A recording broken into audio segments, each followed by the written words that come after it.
Bismillahirrahmanirrahim. Assalamualaikum warahmatullahi wabarakatuh. Alhamdulillahilladzi bi ni'matihi tatimmus shalihat wa bi fadlihi tatanazzalul khairat wal barakat wa bi taufiqihi tutahaqqaqul maqasid wal ghayat. Asyhadu an la ilaha illallah wa asyhadu anna Muhammadan abduhu wa rasuluhu sayyidus sadat. Allahumma salli wa sallim ala sayyidina Muhammad ibn Abdillah alladzi addal amana wa ballagha risalah wa nasaha al-ummah wa ala alihi wa ashabihi wa man da'a ila Allahi bid'awatihi ila yaumil liqa'i amma ba'd. Puji dan syukur para jamaah yang dirahmati oleh Allah Subhanahu wa taala. Alhamdulillah biiznillah pada pagi hari ini selepas kita melaksanakan sholat subuh berjamaah, kita bisa berkumpul bersama-sama di tempat yang insyaallah dimuliakan oleh Allah Subhanahu wa taala, dan mudah-mudahan kita termasuk orang-orang yang senantiasa ada dalam kemuliaan. Amin ya Allah ya rabbal alamin. Salawat dan salam marilah kita limpahkan kepada Nabi Muhammad sallallahu alaihi wasallam. Alhamdulillah, kita bersyukur kepada Allah di pagi hari ini, pagi yang mulia, bukan karena kita berada di majelis yang mulia saja, yaitu majelis ilmu, tetapi kita berada di hari yang mulia. Hari yang mulia, hari 10 pertama di bulan Dzulhijjah, di mana Allah Subhanahu wa taala di dalam Quran surah Al-Fajr Allah bersumpah, A'udzubillahi minasyaitonir rajim. Bismillahirrahmanirrahim. Wal fajr walayalin ashr wasyaf'i wal watr. Wal fajr, demi fajar. Jadi kalau ada sumpah di dalam Al-Quran, maka kata-kata yang dijadikan sumpah itu menunjukkan sesuatu yang penting. Wal fajr, Allah bersumpah dengan waktu fajar. Ini menunjukkan bahwa waktu fajar itu adalah waktu yang penting. Waktu fajar itu adalah waktu yang istimewa. Begitu juga Allah bersumpah walayalin ashr, dengan 10 malam. Kata Ibnu Abbas, al-murad biha asyru Dzulhijjah, sebagaimana dikatakan kama qalahu Ibnu Abbas wa Ibnu Jarir wa Mujahid wa ghairihim. Di dalam tafsir Ibnu Katsir dikatakan seperti itu. Jadi Ibnu Abbas, kemudian Ibnu Zubair, kemudian Mujahid menyatakan bahwa yang dimaksud dengan 10 malam itu adalah 10 malam Dzulhijjah. Ada juga para ulama yang mengatakan bahwa di dunia ini kalau malam yang istimewa, malam yang terbaik adalah malam-malam 10 terakhir di bulan Ramadan. Tapi kalau siangnya yang terbaik, maka siang yang ada di 10 awal Dzulhijjah. Maka di bulan Dzulhijjah ini adalah bulan yang sangat luar biasa. Bahkan Rasulullah sallallahu alaihi wasallam pernah bersabda bahwa kata Rasul, beramal sholih, melakukan kebaikan di bulan Dzulhijjah ini melampaui daripada jihad fisabilillah. Maka di bulan Dzulhijjah ini saatnya melakukan kebaikan, berbagai kebaikan yang harus kita lakukan. Salah satunya adalah kita berpuasa. Maka ada yang disebut puasa Asyura, puasa 10 hari di awal Dzulhijjah. Karena kata Rasul, arba'un la yada'huna Rasulullah, ada 4 hal yang tidak pernah ditinggalkan oleh Rasulullah. Yang pertama adalah siyamu yaumi Asyura, puasa Asyura, wa thalathatu ayyam min kulli syahrin, puasa 3 hari dalam setiap bulan, puasa Ayyamul Bid 13, 14, 15. Ada yang mengatakan 14, 15, 16 dalam riwayat lain ya. Kemudian wal asyr, puasa 10 hari di puasa di awal 10 awal bulan Dzulhijjah. Wassalatu qoblal ghadah, kemudian salat sebelum pagi datang, yaitu salat subuh. Jadi itu adalah yang tidak pernah ditinggalkan oleh Rasulullah SAW. Jadi Rasul di bulan Dzulhijjah ini memperbanyak puasa, sehingga amalan-amalan di bulan Dzulhijjah ini luar biasa. Umar itu kalau datang bulan Dzulhijjah maka takbirannya kapan? Takbirannya itu mulai tanggal 1. Umar bin Khattab masuk ke pasar takbiran, Allahu Akbar, Allahu Akbar gitu. Begitu juga sahabat yang lain, menunjukkan bahwa Umar ingin memberitahu kepada yang lain bahwa kita itu sedang berada di bulan yang agung. Karena di bulan yang agung ini ada amalan-amalan yang agung, ada ibadah yang luar biasa, yaitu ibadah haji yang memerlukan perjuangan fisik, yang kalau dia tergolong kepada haji mabrur, maka kata Rasul, laisa jaza ilal jannah, balasannya surga. Ada itu di bulan Dzulhijjah. Ada amalan menyembelih hewan kurban, disebutnya udhiyah, atau kita sering menyebutnya kurban. Kurban itu dari kata koruba.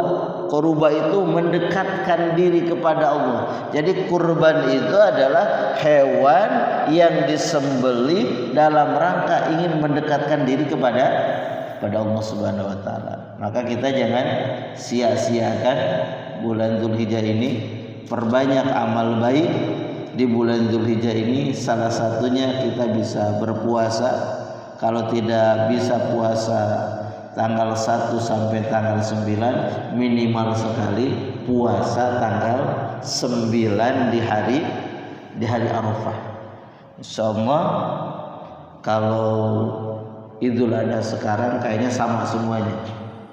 Idul Adhanya di hari Jumat, sama semuanya insyaallah. Kecuali ya ada yang beda ya, tapi secara pengamatan baik yang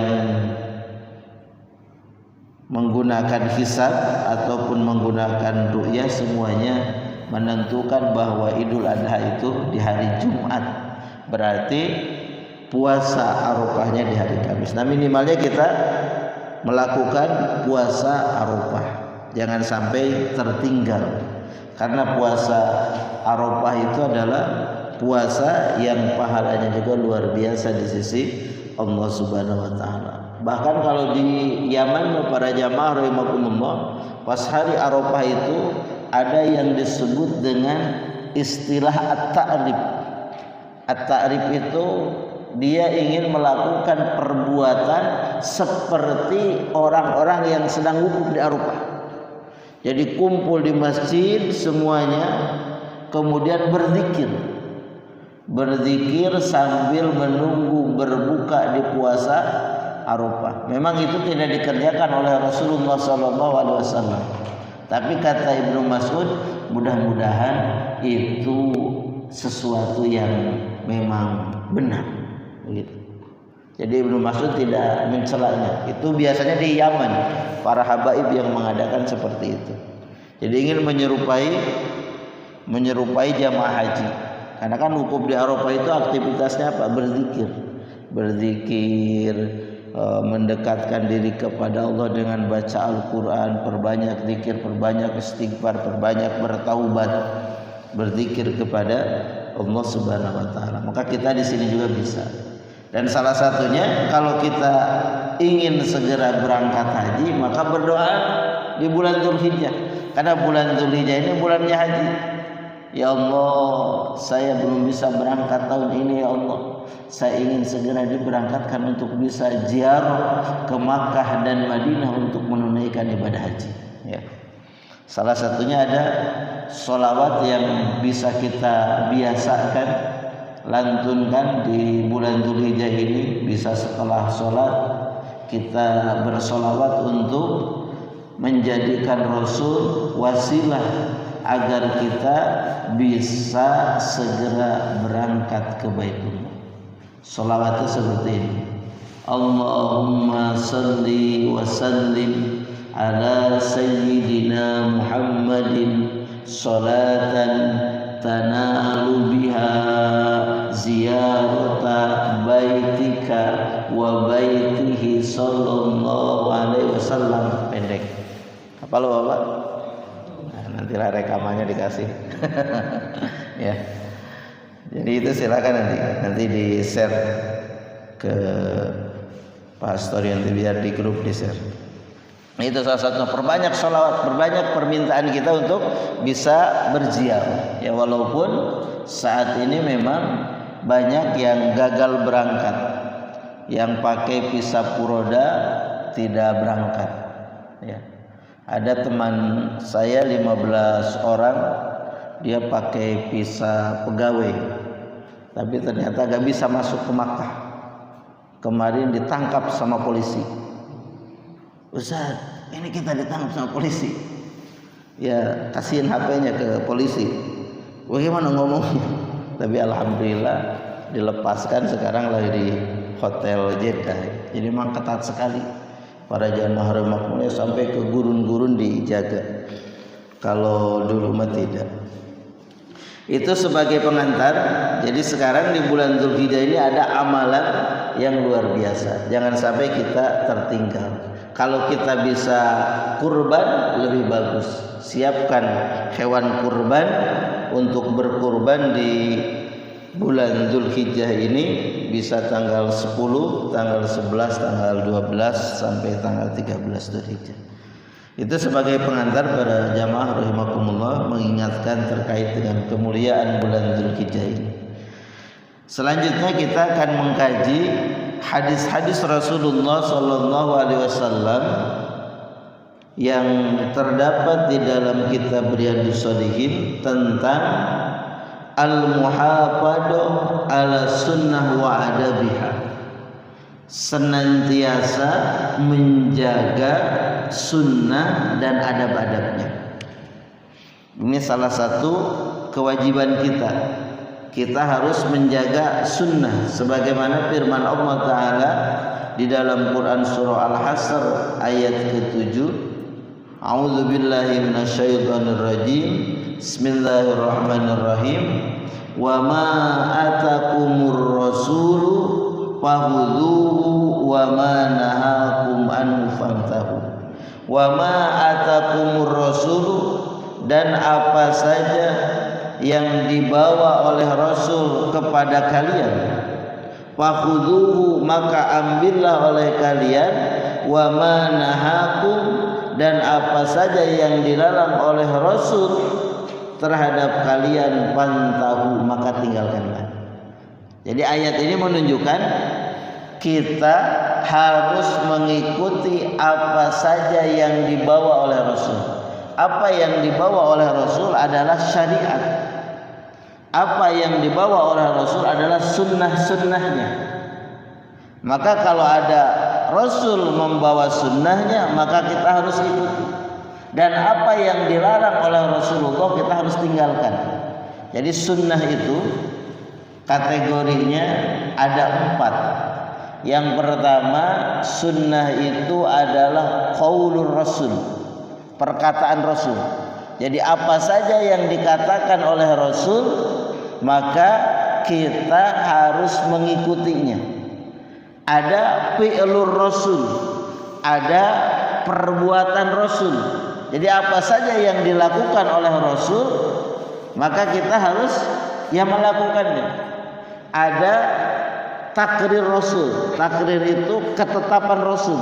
Apa yang ditetapkan oleh Rasul sama kita harus mengikutinya. Kemudian ada khuluqiyah Rasul, ada sifat akhlaknya Rasulullah sallallahu alaihi wasallam atau sifat fisiknya Rasulullah sallallahu alaihi wasallam. Nah, maka sunnah ini para jamaah rahimakumullah, nanti kita mengenal ada yang disebut dengan sunnah qauliyah. Jadi sunnah Nabi yang berupa perkataan, ada sunnah fi'liyah, sunnah Nabi yang berupa perbuatan, ada sunnah takririyah, sunnah Nabi yang berupa ketetapan Nabi. Jadi kalau sunnah qauliyah itu seperti ini nih, hadis-hadis yang kita kaji. Misalnya ketika kita baca hadis qala Rasulullah sallallahu alaihi wasallam, berarti itu sunnah qauliyah, perkataan Rasul. Kalau sunnah fi'liyah itu ada kata-kata fa'ala Rasulullah sallallahu alaihi wasallam, Rasul mengerjakan seperti ini, atau shalla Rasulullah sallallahu alaihi wasallam, Rasul salat. Salat apa tuh? Bisa kalau dalam hadis seperti itu yang menunjukkan perbuatan, berarti itu fi'liyah. Kalau takririyah itu ketetapan Rasul ketika Rasul melihat para sahabat di masa itu melakukan sesuatu tapi Rasul tidak berkomentar. Rasul diam. Jadi diamnya Rasul itu adalah takrirnya Rasul, itu ketetapan Rasul. Misalnya ketika para sahabat sedang berkumpul dengan Rasulullah sallallahu alaihi wasallam, mereka makan dob. Dob itu adalah biawak Arab. Jadi biawak Arab. Lagi makan dob, Rasulullah ditawarin, Rasul gak mau. Tapi Rasul tidak melarang. Ketika sahabat itu makan, Rasul mendiamkannya. Nah, maka itu disebutnya takrir. Jadi sunnah takrir itu ketetapan Rasul. Jadi ada perbuatan-perbuatan sahabat yang tidak dikomentari oleh Rasulullah SAW. Jadi diamnya Rasul itu adalah ketetapan takrir. Ada khuluqiyah, sifat fisiknya Rasul. Ya. Dulu pernah kalau tidak salah disampaikan beberapa sifat fisik Rasul itu, bagaimana bentuk rambutnya, bagaimana tinggi tidaknya Rasulullah sallallahu alaihi wasallam. Ada hadis-hadis yang menjelaskan tentang sifat fisiknya Rasulullah sallallahu alaihi wasallam. Itu disebutnya Syama'il Muhammadiyah. Ada kitab hadis khusus tentang Syama'il Muhammadiyah karya Imam At-Tirmidzi. Itu menceritakan bentuk fisiknya Rasul, mulai dari rambut, matanya, kemudian wajahnya, kemudian postur tubuh Rasul, bagaimana Rasul itu kalau sterk itu six pack apa? Ya, 6 apa? 6 itu. Ya, 6 seperti binari. Rasul itu memang badannya tidak nonjol ke depan, tapi olahragawan seperti itu. Itu Rasulullah ceritakan. Artinya Rasul itu memang orang yang badannya itu ya bagus, sempurna.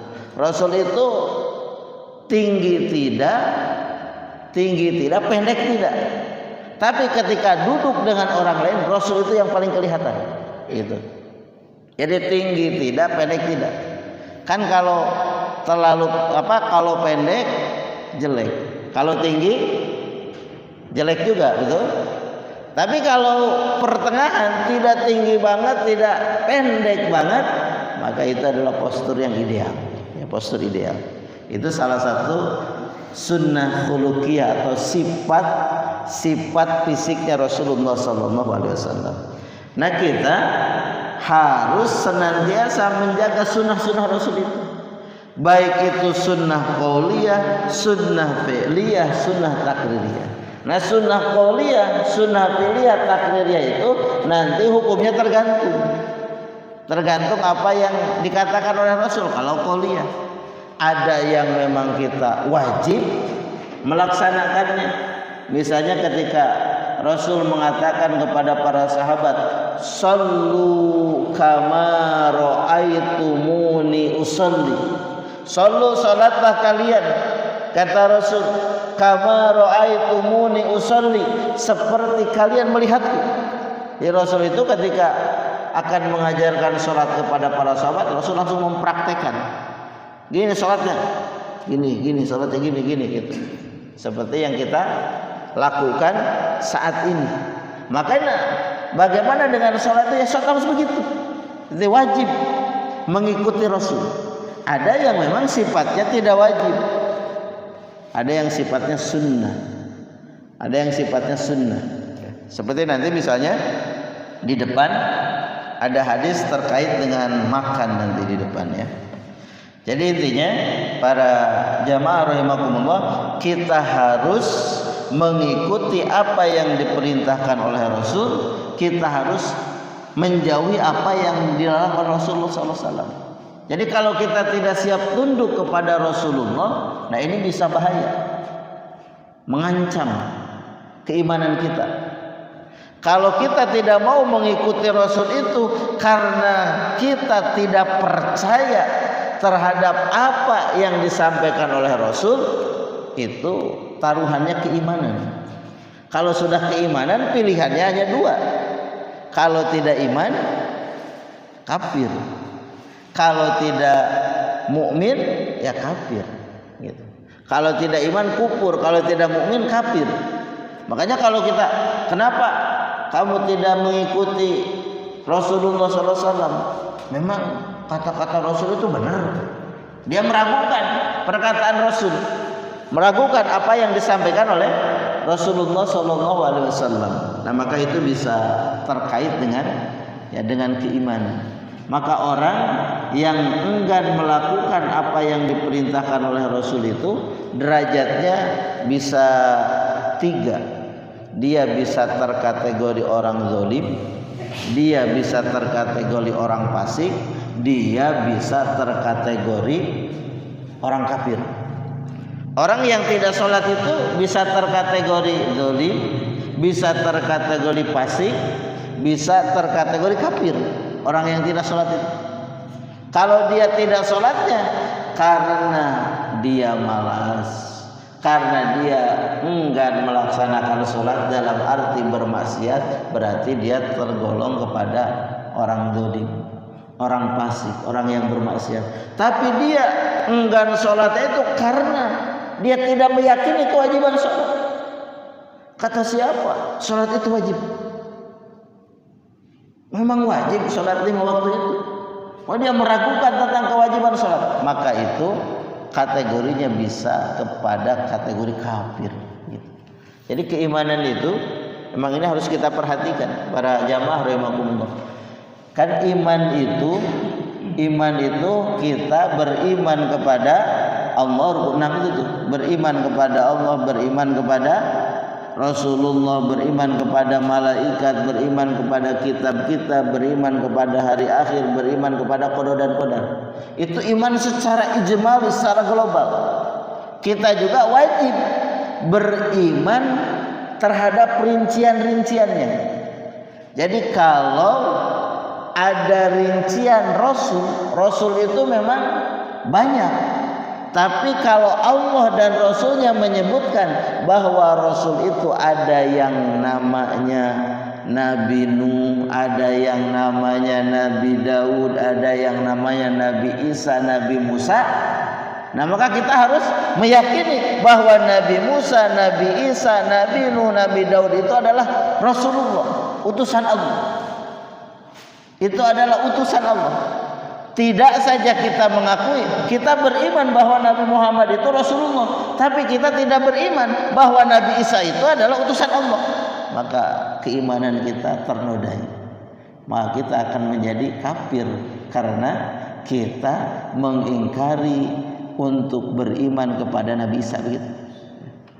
Kita beriman kepada Al-Qur'an, tapi kita tidak beriman terhadap Taurat, Injil, Zabur, suhufnya Ibrahim, Al-Qur'an. Al-Qur'an yang benar mah. Taurat mah salah, Injil mah salah. Begitu. Taurat itu adalah wahyu Allah, Injil juga wahyu Allah. Karena Allah menurunkan kitab Taurat kepada Nabi siapa? Nabi siapa Taurat? Ini masukin lagi TPA nih kira. Taurat kepada Nabi Musa, Injil kepada Nabi Isa. Jadi asalnya diturunkan kitab kepada mereka itu. Cuma mereka berpaling dari Taurat, dari Injil yang telah diturunkan kepada mereka. Mereka diperintahkan ada syariat-syariat di dalam Taurat dan Injil itu yang diperintahkan kepada mereka. Di dalam kitab Zabur ada yang diperintahkan kepada mereka, tapi mereka membangkang terhadap syariat-syariat. Jadi kalau mereka itu benar menjalankan Taurat, menjalankan Injil, maka mereka juga akan beriman kepada Al-Qur'an. Mereka juga akan beriman kepada Nabi Muhammad sallallahu alaihi wasallam sebetulnya. Cuma ya kesininya banyak Injil dan Taurat itu dipalsukan. Itu bahaya. Kita beriman kepada Al-Qur'an, tapi kita ingkar saja kepada satu ayat dalam Al-Qur'an, maka keimanan kita jadi gugur. Kita jadi kafir. Kata Rasul, man kafaro bi ayatin minal Qur'an faqad kafara. Siapa saja yang ingkar terhadap satu ayat dari Al-Qur'an faqad kafara, maka dia itu nyata-nyata telah kufur. Kata Imam Ibnu Mas'ud, maka kalau orang itu dia beriman kepada Allah, beriman kepada Rasulullah, tapi tidak beriman kepada satu ayat saja dari Al-Qur'an, maka lam yanfa imanuhu, tidak bermanfaat keimanannya. Ini memang masalah keimanan itu saatnya. Kita yakin mengimani bahwa puasa Ramadan itu diwajibkan oleh Al-Qur'an dengan ayat kutiba alaikumusiyam.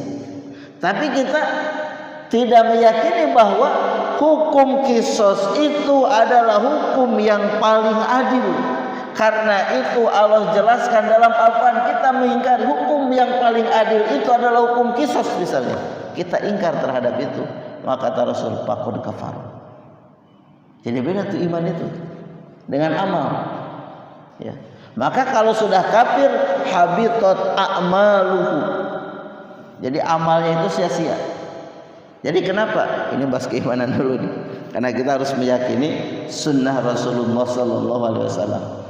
Makanya kenapa para jamaah rahimakumullah, orang kafir itu dia berada di neraka. Jadi kalau boleh dikatakan sesolehnya orang kafir tetap ada di neraka.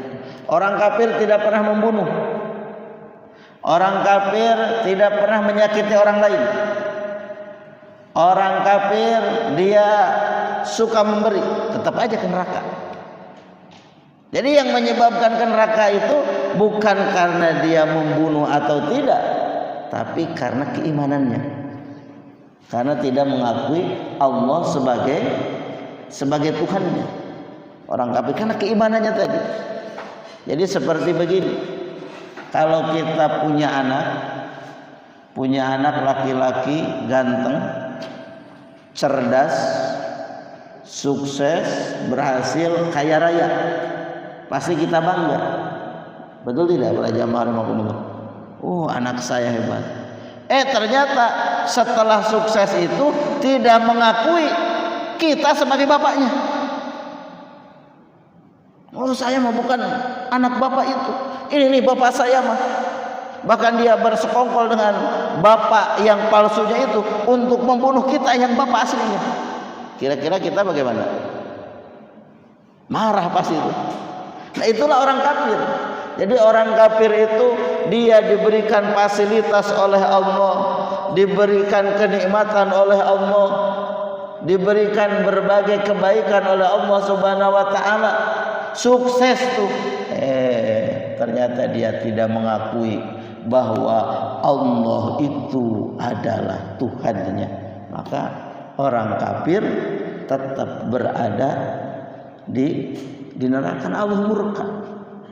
Sudah diberikan berbagai fasilitas, berbagai hal-hal yang bisa menyebabkan dia sukses, tapi dia tidak mengakui Allah itu sebagai Tuhannya. Sebagaimana tadi anak yang sudah sukses, sudah membanggakan orang tuanya, tapi tidak mengakui orang tuanya.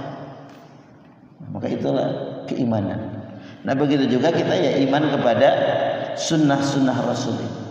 Jadi kalau kita iman kepada Nabi, kita tidak mengimani satu saja dari sunnah Rasulullah SAW, maka taruhannya adalah keimanan. Maka kata Allah, apapun yang diperintahkan oleh Rasul maka lakukanlah, apapun yang dilarang oleh Rasul tinggalkanlah. Kenapa harus begitu? Wa ma yantiqu 'anil hawa in huwa illa wahyu yuha. Karena apa yang disampaikan oleh Rasul, apa yang dikerjakan oleh Rasul itu bukan bersumber dari hawa nafsu, in huwa illa wahyu yuha, itu bersumber dari wahyunya Allah Subhanahu wa taala. Karena itu datang dari wahyunya Allah Subhanahu wa taala. Sehingga kalau kita memang betul-betul cinta kepada Allah, kul in kuntum tuhibbunallah fattabi'uni, maka ikutilah Nabi. Ikutilah Nabi, ya. Jadi dalam sebuah hadis itu yang menunjukkan bahwa orang itu imannya tidak akan berguna kalau dia tidak mengikuti Nabi. Jadi kan orang Yahudi, orang Nasrani itu mereka sudah menjalankan wahyu karena wahyu turun kepadanya. Tapi ketika mereka itu sudah menjalankan wahyu yang diturunkan dalam kitab Injil dan Taurat tadi, setelah itu mereka tidak mau ikut kepada baginda Nabi, maka keimanannya tidak bermanfaat. Bahkan bukan hanya pengikutnya, nabinya.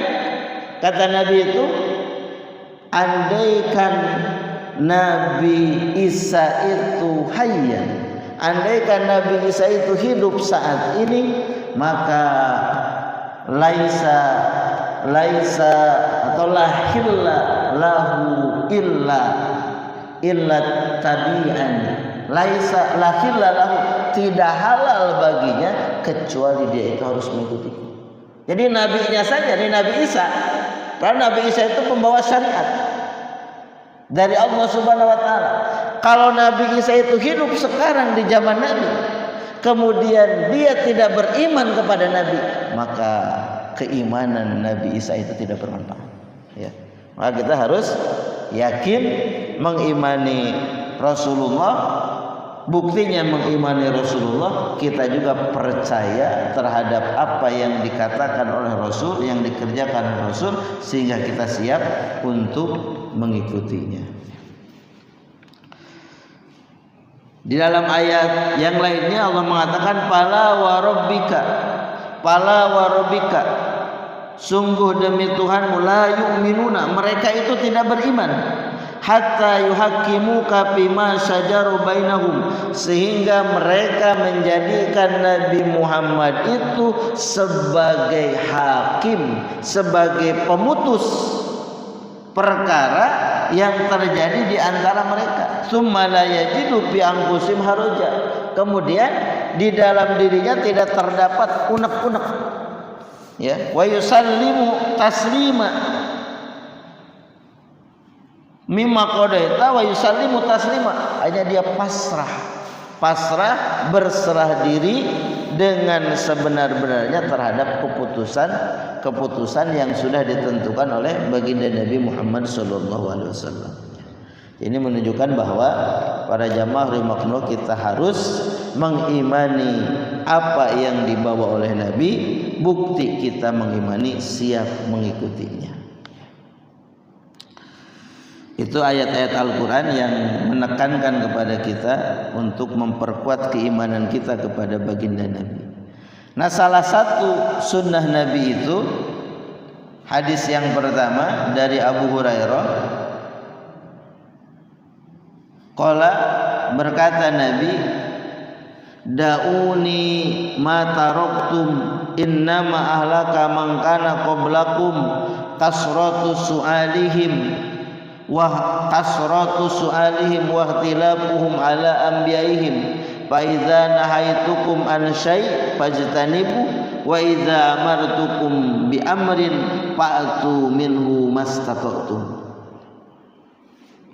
Jadi kata Nabi, innama ahlaka man kana qablakum, sesungguhnya yang menjadikan orang-orang sebelum kalian itu rusak.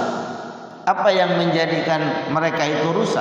Orang-orang sebelum kalian, yaitu kaum Bani Israel. Yang pertama yang menjadikan mereka rusak, hancur, adalah kasratus su'alihim, banyak bertanyanya mereka, banyak bertanya terkait perkara yang tidak seharusnya ditanyakan, perkara yang tidak penting. Yang kedua, wahtilafuhum ala anbiya'ihim, dan penentangannya mereka terhadap para nabi.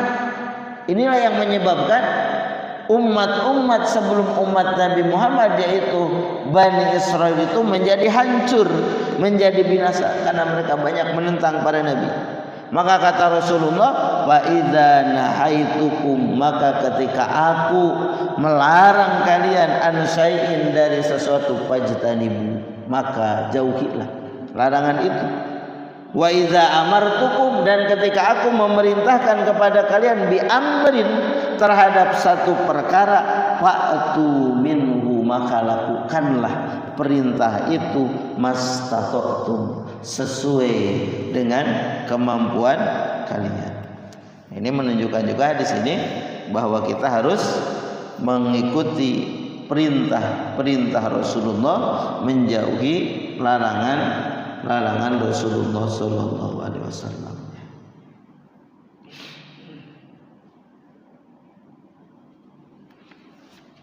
Itu hadis yang pertama. Hadis yang selanjutnya, kata Rasul, hadis ini dari jalur Abu Hurairah.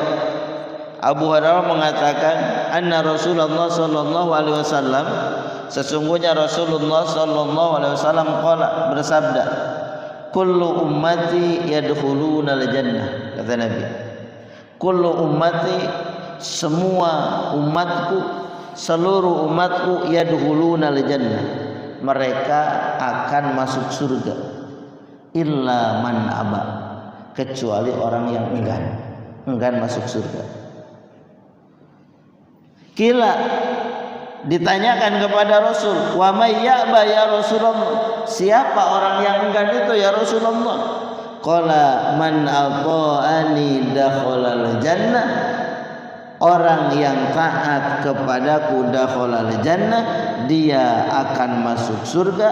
Wa man asani faqad aba, dan siapa saja yang bermaksiat kepadaku faqad aba, maka dia lah orang yang enggan.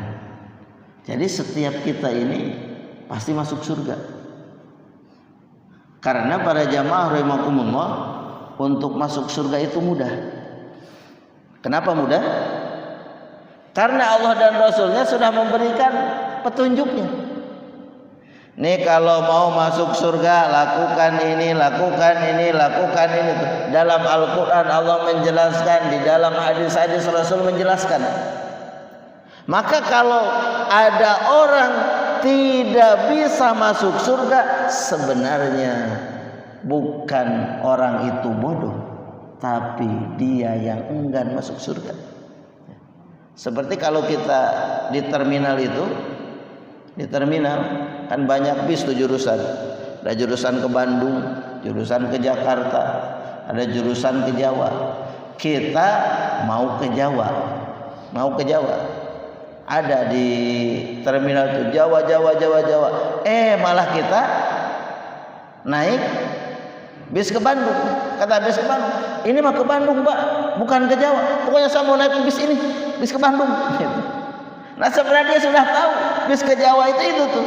Tapi kenapa dia naik bis ke Bandung? Karena dia enggan naik bis yang ke Jawa, sehingga dia tidak sampai ke Jawa. Sampainya, kok saya malah ke Bandung? Ya salah Bapak. Sudah dikasih tahu itu bis ke Jawa, ini naik bis ke Bandung, jadi nyasar ke Bandung. Nah begitu juga manusia, begitu juga umat baginda Nabi ini, para jamaah rahimakumullah, sudah ditunjukkan sama Allah sama Rasul itu.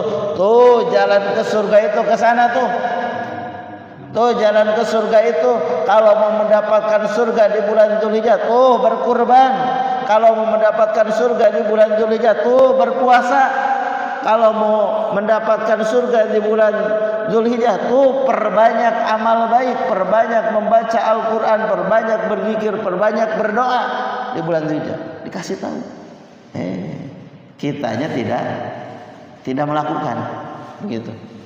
Jadi sebenarnya masuk surga itu mudah karena kuncinya, jalannya sudah dikasih tahu. Maka orang yang tidak bisa masuk surga itu bukan karena dia bodoh, sekali lagi, tapi karena dia enggan masuk surga. Maka sahabat aneh, kok ada orang yang enggan masuk surga? Kata para sahabat, siapa itu ya Rasul? Orang yang enggan masuk surga, orang yang tidak mau masuk surga, yaitu orang yang dia itu ingkar kepada Rasulullah, bermaksiat kepada Rasulullah, begitu. Kan kita di dunia ini kan senantiasa diuji, ya. Sulit ujian CPNS, sulit ujian dari Allah. Sulit ujian CPNS, sulit ujian dari Allah. Ayo Bapak. Dulu tuh, atau sulit ujian ketika kita mau naik pangkat, atau ujian dari Allah. Ayo.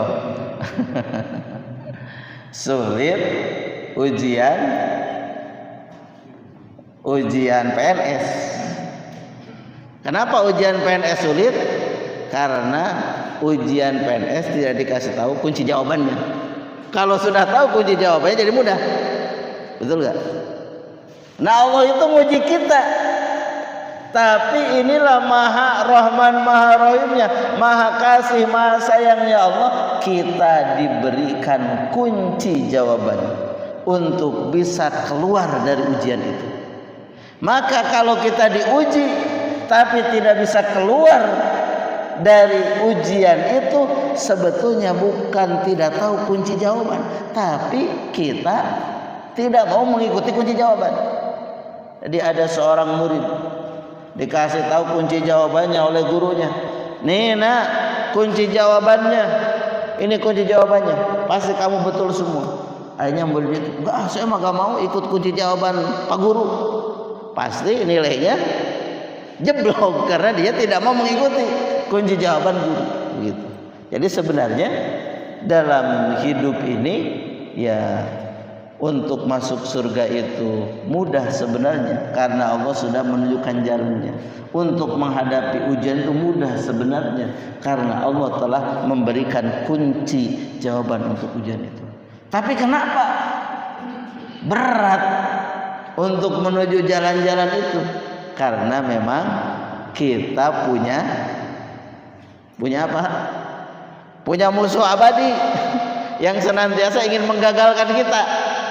Itu yaitu setan. Ini setanlah yang ingin menggagalkan kita.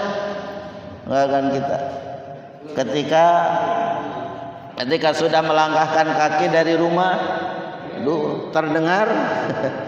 terdengar petir. Ya udah jangan, hujan sebentar lagi, hujan gede, nggak ada payung lagi, ini nggak jadi gitu.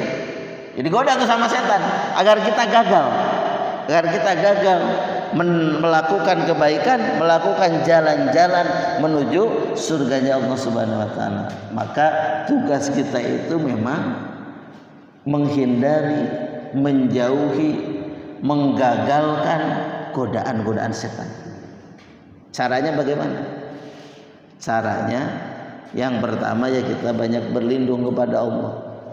Yang kedua, kita harus punya teman yang mendukung, bisa bersama-sama melawan si setan itu. Jadi harus punya komunitas kebaikan. Kalau kita sama-sama hidup dengan orang-orang yang baik, orang-orang yang senantiasa melakukan amal sholih, insya Allah itu akan menjadi penguat. Beda kalau kita hidup berada di tengah-tengah orang yang senantiasa melakukan kemaksiatan. Itu rentan sekali mudah dijerumuskan oleh setan tadi. Ya. Makanya salah satunya kita memang harus sering kumpul-kumpul dengan orang-orang sholih atau sering ada dalam jamaah. Makanya kenapa sholat itu yang paling utama berjamaah? Karena ketika berjamaah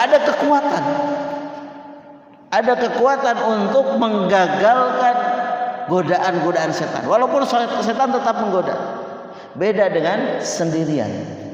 Sampai Rasulullah SAW itu mengibaratkan orang yang sendirian itu seperti ada sekawanan kambing, kemudian di sisi lain ada sekawanan harimau yang mau menerkam.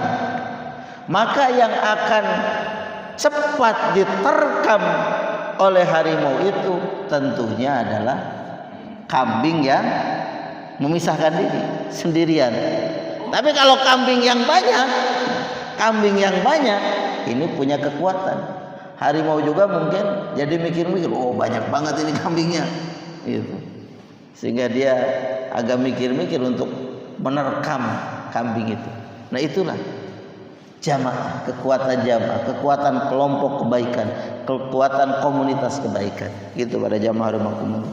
Sehingga kalau sudah seperti itu, insya Allah kita akan mulus mengikuti jalan-jalan yang sudah ditentukan oleh Allah dan Rasulnya untuk menuju surganya Allah Subhanahu wa taala. Kita tidak akan termasuk orang yang enggan masuk surga.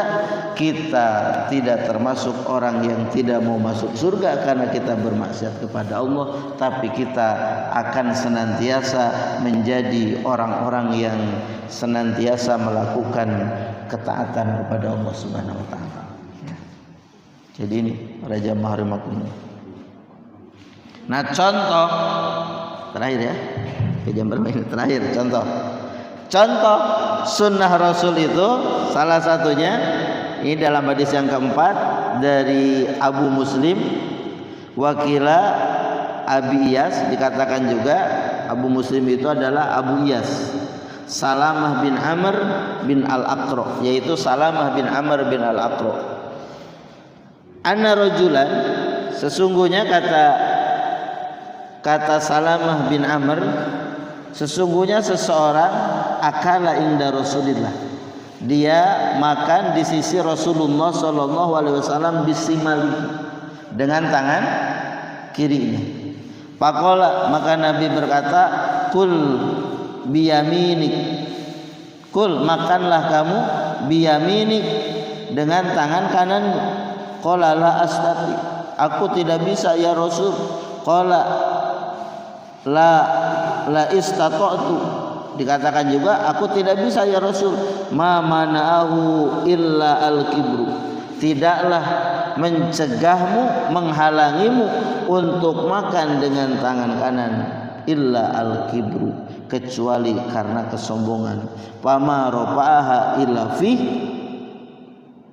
fama rafa'aha illa fi, maka akhirnya tidak mengangkat atau memasukkan kepada mulutnya, tidak memasukkan kepada mulutnya. Jadi ini sunnah Nabi tentang makan. Makan itu harus dengan tangan kanan, dengan tangan kanan. Ini ada seseorang yang makan di samping Rasul, kemudian dia pakai tangan kiri, pakai tangan kiri. Aku gak bisa ya Rasul, bisanya pakai tangan kiri. Kata Rasul, orang yang tidak mau makan dengan tangan kanan itu adalah orang sombong.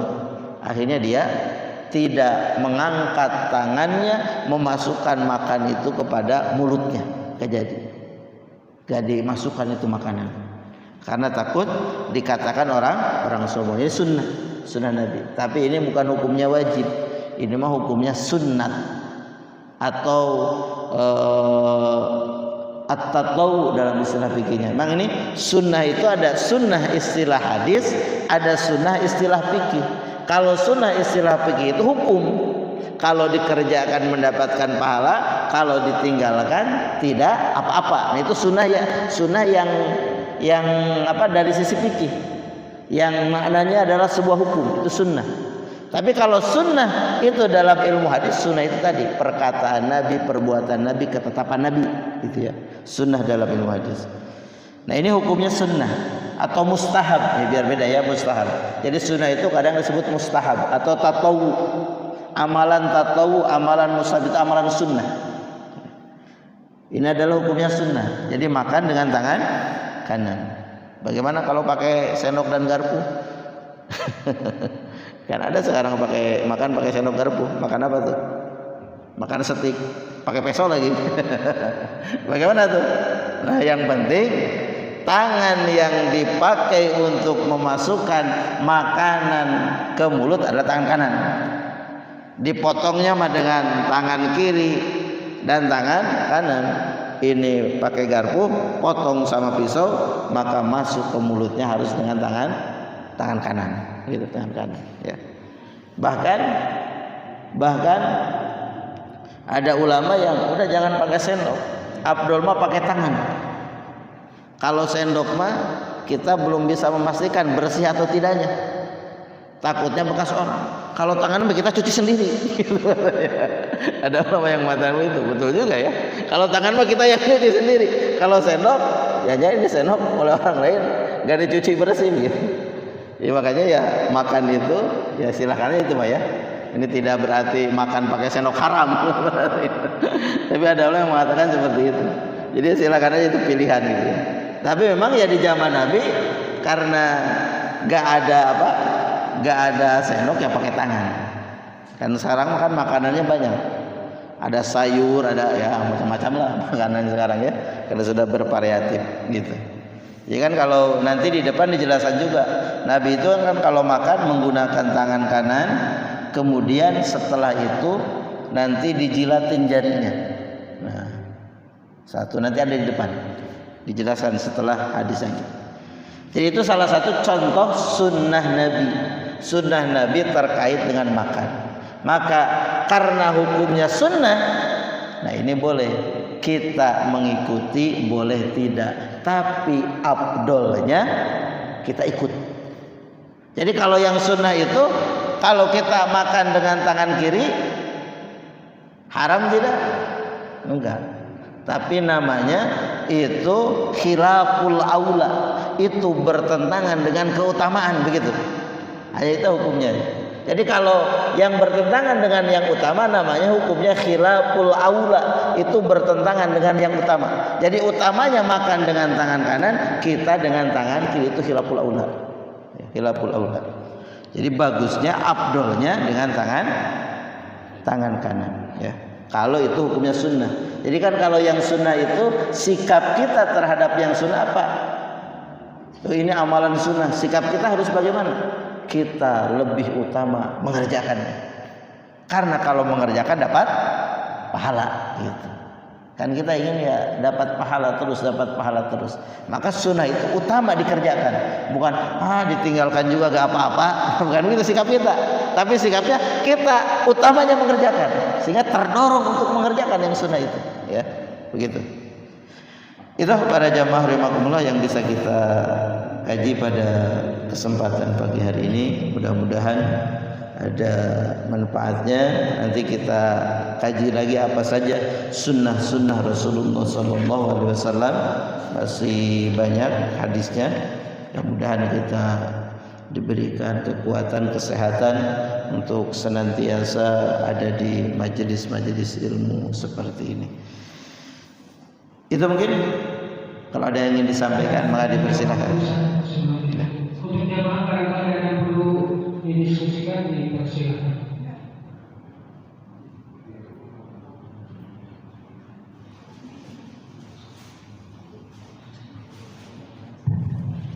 Terima kasih. Izin Pak Ustaz. Waalaikumsalam warahmatullahi.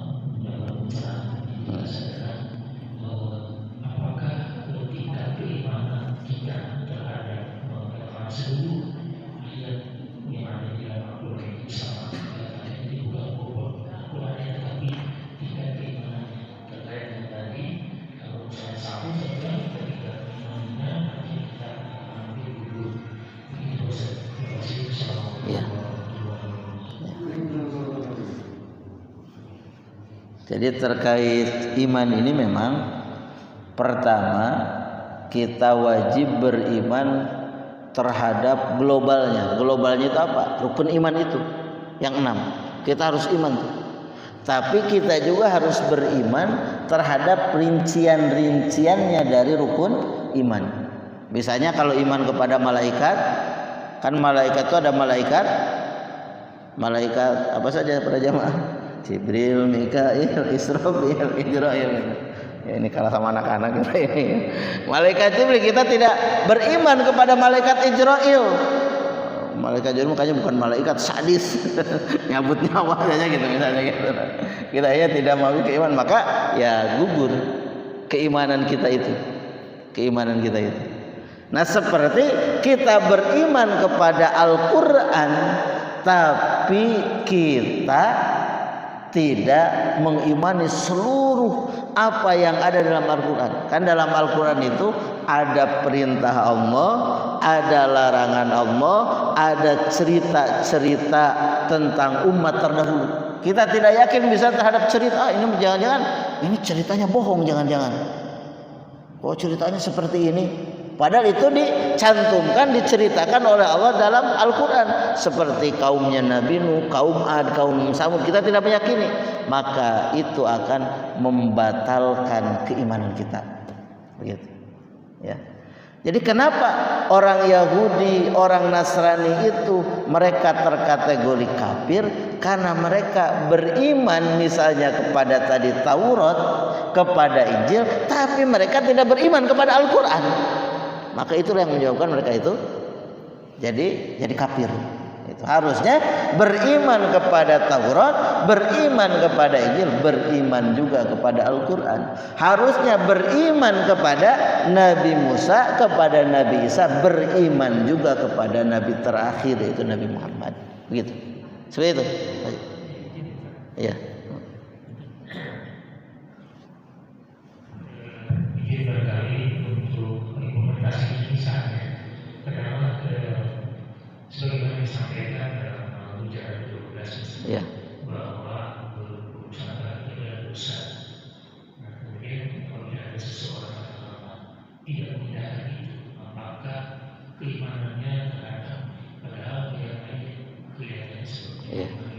Ya.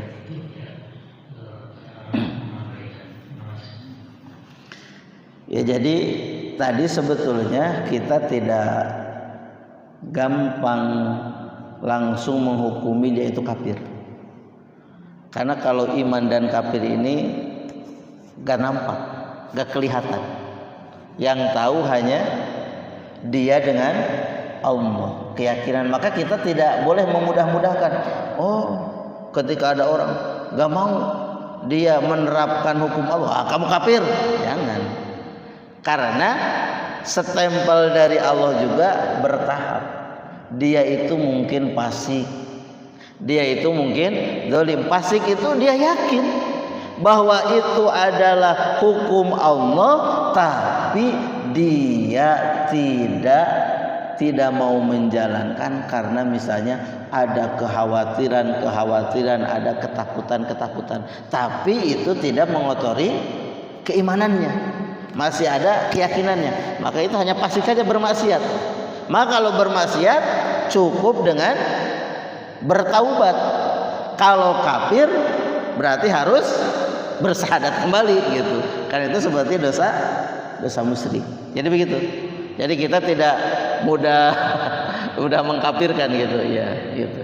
Karena di dalam Al-Qur'an itu para jamaah ada yang sifatnya itu kita harus mengimani, ada yang sifatnya itu kita harus mengamalkan. Ayat Al-Quran itu begitu. Ketika ada ayat Al-Quran, Qul huwallahu ahad, apa sikap kita? Mengamalkan atau mengimani? Mengimani bahwa Allah itu ahad. Tapi ketika ada firman Allah misalnya kutiba alaikumus siyam, maka kita mengamalkan. Dan orang yang mengamalkan itu tentunya ya pasti yakin. Gitu. Makanya dalam Al-Quran iman itu senantiasa bersanding dengan amal solih. Karena amal solih itu dasarnya adalah iman. Gitu. Jadi seperti itu, Pak. Wallahu a'lam bishawab. Ya, mangga Pak Haji.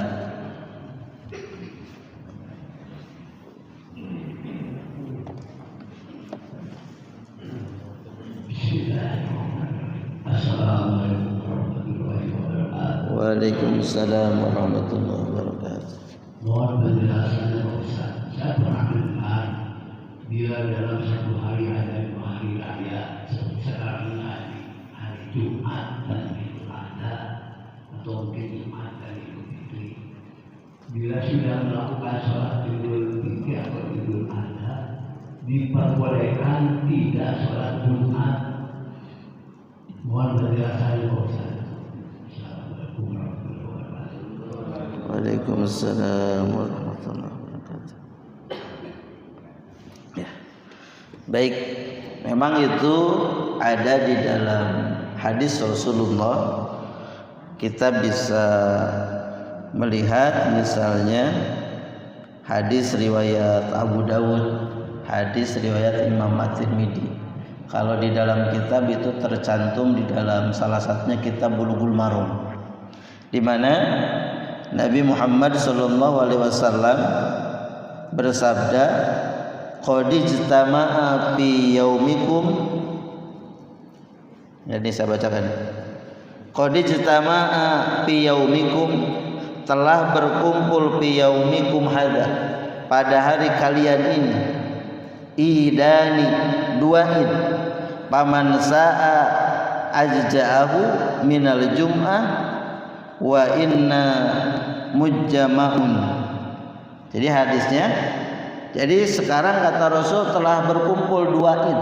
Maksud 2 id itu pertama hari raya id, yang kedua Jumat. Karena Jumat itu adalah hari raya idnya bagi kita, Sayyidul Ayyam, hari raya idnya bagi kita yang sifatnya mingguan. Maka kata Rasul, paman ajja'ahu minal Jumat, siapa saja yang menginginkan mencukupkan dari Jumat silahkan tidak Jumatan, yang mau Jumatan silahkan Jumatan. Dalam hadis lain dikatakan bahwa kata Nabi, al-ida summa rakhasa fil jum'ah. Al-id kemudian diberi rukhsah pada sholat Jumat. Faqala, man sa'a ayyusolli falyusolli, maka siapa saja yang menginginkan sholat silakan sholat. Nah, maka ini oleh para ulama fikih ditafsir, ya. Salah satunya atau mayoritasnya ulama fikih itu afdolnya sholat Jumat. Yang tidak boleh sholat Jumat, yang bisa, bukan tidak boleh ya, yang bisa tidak sholat Jumat itu adalah orang yang dia itu memang jauh perjalanannya ke tempat sholat Jumat. Seperti kalau di dalam keterangan fikih Imam Syafi'i 4 imam mazhab itu seperti orang yang ada di kampung. Jadi dia kalau ke tempat Jumat itu ya ditempuhnya jauh. Karena kan kalau dulu mah jalan kaki, beda dengan sekarang naik Grab cepet ya. Jauh jalan kaki itu, sehingga kalau dia jalan akan ketinggalan Jumat, habis Id pulang, itu kan. Kemudian harus balik lagi. Jadi mayoritas para ulama itu mengatakan afdolnya adalah kita tetap sholat Jumat. Yang menyatakan afdolnya sholat Id saja tidak sholat Jumat itu adalah mazhab Hambali, pendapatnya Imam Ahmad bin Hambal. Jadi mazhab Hanafi, mazhab Maliki mewajibkan ya hadir sholat Jumat. Jadi kalau Imam Syafi'i itu sunnah, afdol utama sholat Jumat. Tapi kalau Imam Hanafi, Imam Maliki itu wajib sholat Jumat, tetap wajib, ya, tetap wajib sholat Jumat. Kalau Imam Hambali, jadi kewajiban sholat Jumat kata Imam Hambali gugur bagi orang yang menghadiri sholat Id, gitu. Jadi kalau dia sholat Id, kemudian di situ juga ada sholat Jumat karena bertepatan tadi dengan Jumat, maka bagi dia yang melaksanakan sholat Id gugur kewajiban Jumatnya, gitu. Itu menurut pendapat Imam Hambali. Jadi mayoritasnya mengatakan Imam Syafi'i afdol, Imam Hanafi, Imam Malika bahkan wajib sholat Jumat. Jadi berarti kita ya utamanya sholat Jumat. Bagaimana waktu nyembelih sapi ini Ustaz? Ya sembelih aja dulu kambing 2, setelah itu makan-makan, siap-siap sholat Jumat. Gitu ya. Yang penting bisa untuk dimakan. Tapi hati-hati, kalau panitia makan daging kurban itu hati-hati. Karena panitia mah sebagai wakil si pekurban, bukan yang punya hak terhadap daging kurban itu. Makanya ketika ada yang kurban itu, nanti kita harus berakad dengan yang kurban itu. Pak, nanti panitia minta bagian, kata yang kurban silahkan setengah kilo aja, gitu misalnya. Ya kita setengah kilo untuk panitia dari kambing yang ini harus jeli ya. Karena kalau panitia ngambilnya banyak yang dibagikan sedikit, ya karena habis sama panitia, panitianya ada 200, ya begitu. Maka panitia itu wakil, makanya harusnya memang ketika kurban itu ada akad 2 kali. Silakan Bu, saya mewakilkan penyembelihan hewan kurban itu ke panitia kurban Masjid Al-Mizan. Karena afdolnya hewan kurban itu disembelih sendiri. Afdolnya begitu. Jadi kalau bawa kurban nyembelih sendiri. Itu afdolnya, ya. Jadi maka kalau ada yang kurban itu, mana yang kurbannya dihadirkan. Di Nabi itu ketika Aisyah kurban, Aisyahnya dipanggil dihadirkan. Aisyah sini lihat, ini kurban kamu. Begitu. Biar lihat apa? Kata Nabi, biar lihat darah yang mengalir dari hewan kurban itu. Nah, darah-darah itulah yang akan nanti sampai kepada Allah Subhanahu wa taala, akan menjadi pahala tetesan-tetesan darahnya itu. Nah, maka apalnya begitu ya. Jadi ya itu mah tinggal diatur aja. Ya kalau nyembelih Berarti kalau Jumat waktunya mepet, ya disembelih tiba ada Jumat aja, atau disembelihnya besoknya, kan masih ada tanggal 11, tanggal 12 sama 13. Ya silakan. Gitu. Masih ada yang lain? Ya, gitu Pak, udah jelas ya? Ada yang lain?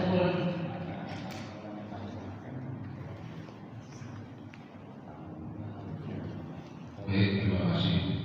Pak Ustaz, saya mau tanya gitu Pak, mengenai bulan Zulhijjah ini ya. Kalau umpamanya tadi disebutkan harus banyak-banyak mendapatkan pahala di bulan yang baik ini. Kalau umpamanya puasanya kita misalnya 3 hari aja, 7, 8, 9 Zulhijjah. Kemudian dengan sunnah-sunnah yang lain, karena kita orang banyak beraktivitas yang lain, umpamanya kita menyediakan waktu cukup dalam waktu setelah sholat wajib ada 15 menit atau 20 menit, apakah itu berzikir atau membaca Al-Quran dan lain sebagainya. Nah, ukuran banyak kita berbuat atau mendapatkan amal yang banyak di bulan yang baik ini seperti apa gitu? Kalau memang kesedikitan itu terlalu sedikit gitu, kalau banyak mungkin apakah bisa menghabiskan waktu 1 hari berzikir atau berini karena banyak aktivitas. Saya kira itu aja. Assalamualaikum warahmatullahi wabarakatuh. Jadi yang pertama, pilih amalan yang bisa dilakukan dimanapun. Salah satunya zikir. Zikir itu bisa dimanapun. Lagi di mobil, subhanallah, subhanallah, subhanallah, subhanallah begitu. Bisa zikir mah. Lagi kerja kita apa? Kerja kita ya kalau di pabrik kita ngontrol ya sambil ngontrol jalan itu bisa zikir. Karena itu. Yang kedua, cari amal. Kalau kita tidak bisa melakukan semua, cari amal yang pahalanya itu berbobot. Begitu. Jadi kalau amal ini dilakukan, pahalanya itu melebihi pahala yang lain. Contohnya apa? Contohnya adalah sodakoh. Berinfak, bersodakoh. Karena sodakoh mah ini pahalanya termasuk kepada pahala jariah, itu pahala jariah. Jadi silakan bisa dipilih saja sama kita. Cuma salah satu sarannya bisa berzikir, bisa perbanyak sodakoh. Sodakoh mah tidak harus banyak gitu ya. Ya sesuai kemampuan kita kan. Sodakoh misalnya di tiap hari Zulhijjah ini kita sodakoh. Sodakoh yang paling utama di mana tuh? Sodakoh yang paling utama itu di pagi hari, di subuh hari ya. Saya juga suka melihat sebagian jamaah Masjid Al-Mijan itu kalau pas saya datang, dia datang masukin sodakohnya tuh kotak infak. Nah, memang utamanya subuh hari sodakoh itu. Subuh hari. Nah, di subuh hari berarti sodakohlah kita di bulan Zulhijjah itu di pagi hari, di subuh hari. Itu salah satu sarannya. Kalau kita tidak bisa melakukan semuanya. Kemudian bisa juga membaca Al-Quran. Karena membaca Al-Quran itu 1 huruf pahalanya berapa? 10 pahala gitu. Jadi kalau kita baca habis sholat dapat 5 lembar, tinggal dikalikan, hitung hurufnya banyak. Itu sarannya ya. Jadi bisa berzikir, bisa bersedekah atau bisa baca Al-Quran. Kalau kita tidak mampu melakukan yang lain, insya Allah dengan melakukan itu juga sudah termasuk pahala yang banyak, bahkan mengalir pahalanya. Itu wallahu a'lam bishawab. Baik, itu para jamaah rahimakumullah yang bisa disampaikan, yang bisa kita kaji. Mudah-mudahan dengan kehadiran kita ke majelis ini Allah senantiasa mempermudah segala urusan kita. Andaikan di antara kita ada yang sedang sakit, di antara keluarga kita, di antara jamaah kita, di antara tetangga kita ada yang sedang sakit, Allah angkat sakitnya, ganti dengan kesehatan. Andaikan di antara kita ada yang ditimpa kesulitan, kesusahan, musibah, Allah angkat sulit, susah, musibahnya ganti dengan kebaikan. Andaikan sebagian di antara kita ada yang memiliki hajat, cita-cita, keinginan, Allah segera wujudkan hajat, cita-cita, keinginannya. Mudah-mudahan kita diistiqomahkan dalam kebaikan sampai ajal menjemput kita dimatikan dalam keadaan husnul khatimah, di tempat yang baik, dalam keadaan yang baik, di waktu yang baik, dikumpulkan kembali di surganya Allah bersama orang-orang yang senantiasa melakukan kebaikan. Ala hadihin ya wa likulli niyatin salihah. Al-Fatihah. A'udzu billahi minasyaitonir rajim. Bismillahirrahmanirrahim. Alhamdulillahirabbil alamin. Suratul ladzina